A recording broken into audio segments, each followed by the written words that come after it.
Saya tutup Bapak Ibu sekalian, memberikan contoh salah satu ibadah ini yang sering orang tanya. Di antara ibadah yang Allah buat rangkaian agar kita bisa sering komunikasi dengan Allah secara langsung, gak ada operatornya, doa. Langsung, ya Allah, ya Allah, ya Allah, ya Allah, apa saja disampaikan. Kita kalau mau ketemu sama wali kota, sekretaris lah, janji dulu, proposal dulu, diundang kapan, macam-macam syaratnya. Ini enggak, sama Allah SWT langsung Allah kasih, doa. Pertanyaan sering muncul di pengajian saya begini, Ustaz, kalau saya berdoa, gitu kan, dari mana saya tahu kalau Allah sudah terima? Ini pertanyaan penting ya.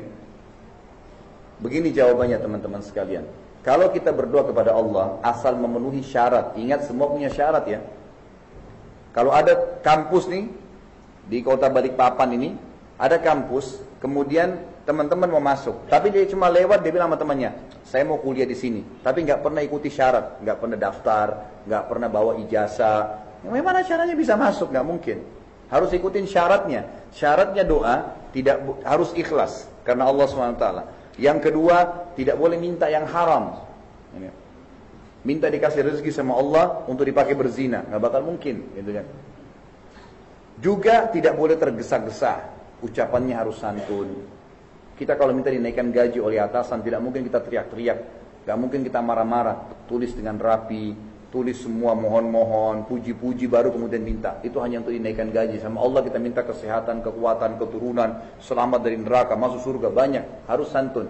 Tidak tergesa-gesa menikmatin prosesnya. Karena memang Allah menciptakan proses.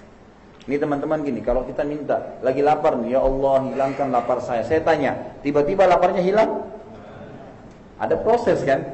Nanti Allah kasih, ada orang yang kasih kita makanan. Dikasih, ada orang yang kasih uang, kita dapat duit. Kemudian kita beli makanan. Makanan itu pun diproses. Makan dulu, dikunyah, masuk ke usus, baru kemudian hilang laparnya. Proses ada. Haus, kita minum dulu, diteguk dulu baru hilang hausnya. Capek, ya Allah capek ya Allah. Apakah tiba-tiba hilang capeknya? Enggak. Tidur dulu, bangun tidur baru hilang capeknya. Sakit, ya Allah sembuhin. Nanti Allah tuntun tuh.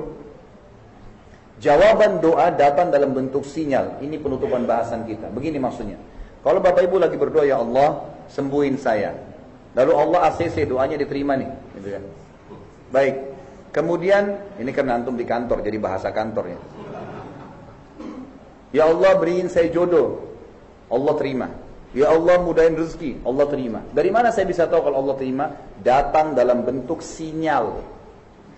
Begini misalnya, besok pagi ada teman yang mampir ke rumah kita, atau kerabat, lalu kita ngobrol-ngobrol, begini, begitu, ceritain macam-macam. Terus tiba-tiba, gitu kan, terlintaslah pembicaraan tentang penyakit kita.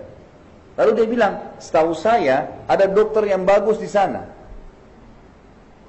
Itu jawaban doa kita. Kita ke sana, konsultasi cocok, resepnya cocok, sembuh. Pertanyaannya, dokter sama obat yang sembuhin Anda? Bukan demi Allah. Itu jawaban doa. Karena kalau Allah belum mau kita sembuh, mau dokter spesialis dari manapun, obatnya semahal apapun tidak akan sembuh. Ya Allah mudahin jodoh saya. Ini kadang-kadang saya luruskan kalau ada yang masih belum nikah atau mungkin anak-anaknya, ingat, selalu salahin Allah. Allah belum kasih saya jodoh. Ini dari mana ini? Datang dalam bentuk sinyal. Ya, kata ulama tidak ada manusia yang tidak ada jodohnya, subhanallah. Enggak ada. Walaupun dia lumpuh ada sinyalnya, ada kecenderungan, ada orang yang suka, ada yang tawarin anaknya, cuma dasarnya dia yang rewel. Dikasih tinggi gak mau, saya mau pendek. Dikasih putih saya mau hitam, ya. Dikasih kurus, saya mau gemuk. Tolak, nggak mau.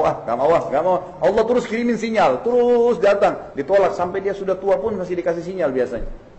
Tapi nolak, dia yang rewel. Itu sinyalnya, pekah tangkap sinyal itu. Ya Allah mudahin rezeki saya. Besok ada teman yang telepon atau kita pernah melamar di perusahaan, datang panggilannya. Ada teman datang bisnis nih, saya mau bisnis nih, mau buka butik.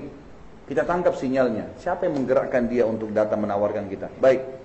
Cari tahu siapa dia, cari tahu modal usahanya, kemudian kita tinjau lokasinya, tangkap sinyalnya, investasi, ada rezekinya tuh. Pekah menangkap sinyalnya Allah.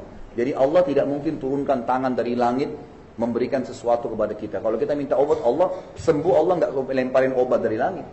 Jodoh Allah nggak lempar manusia, gitu kan? Kalau kita minta rezeki, Allah nggak lemparin duit, tapi Allah kasih dalam bentuk sinyal, pekalah menangkap itu. Seperti itu.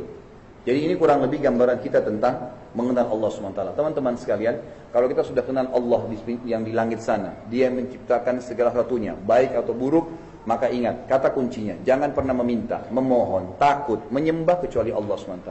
Qul inna salati wa nusuki wa mahyaya wa mamati lillahi rabbil alamin. Katakanlah, ikrarkanlah, gitu kan? Bahwasanya hidupku, matiku, ibadahku, semuanya, solat, sembelihanku hanya untuk Allah SWT alam semesta. Jadi itu seperti itu kurang lebih gambarannya. Mudah-mudahan apa yang kita bahas pada hari ini bermanfaat insyaAllah. Dan semoga Allah SWT memberkahi majlis kita ini.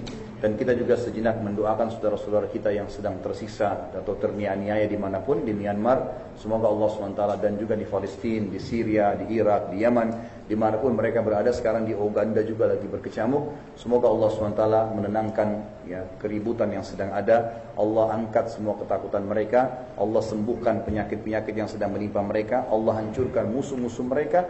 Dan juga Allah mempartisipasikan kita dengan mereka dari pahala, baik dengan doa kita, dengan harta kita, dan juga dengan jiwa kita. Ya, kurang lebih seperti itu. Mudah-mudahan insya Allah sekali lagi apa yang kita bahas bermanfaat, dan lebih kurangnya tolong dimaafkan.